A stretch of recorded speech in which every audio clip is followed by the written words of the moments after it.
Kinong panyay ka Shillong Cage Fighting Championship ha ka sitoding arap nyotreg duleu arjarupsan shisngi shwa ka nongiakhun haransan kala lumlang ya baro kinoyakhun ban pensyai ha ka ba yadei bat kikenhun yakhun kibadei ban yele bat kibomdei ban yele ya ka jing pensyai la ai dau Andrew Kandi ubadei u international MMA referee bana Mumbai ha ka jing don lang kinong panyay ka SCFC nalor kiwikwe Hakane kasngi la penbenaru ya ka kerteng jong kinoyakhun ki badon baro arpu prangut kentup senrang berkentai halaki jong ki kerdan yakhun baper Shwaban poi kasngi ban ya ai reng kinoyakhun ki la yakendu markmat ban ya ai khublei yakadop badonru ki balaijan yakanru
Okay, if he's here, I can still kick him.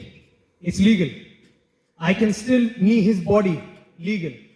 The moment his knee touches the ground, now I can only punch. Okay, this is grounded opponent. Stand up.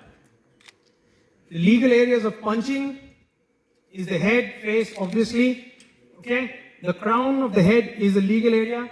Every punch needs to clip the ear. So as long as my glove is touching the ear, the punches are legal. The moment they lead back, so right from the mohawk area going down the spine and the kidneys are illegal areas of striking. Okay? For takedowns, every takedown needs to be in an arc-like motion. Whatever you're taking down, there is no slamming, there is no spiking, which means I can't drop someone from if I pick up someone as a takedown, I can't go in a straight line 12 to 6 on the ground. Okay, that's considered slamming. Spiking is dropping someone on the top of the head or the back of the neck. That is spiking. So even if the opponent is in a submission, you can't lift and drop straight down as a slamming, and the other is spiking. Are we clear?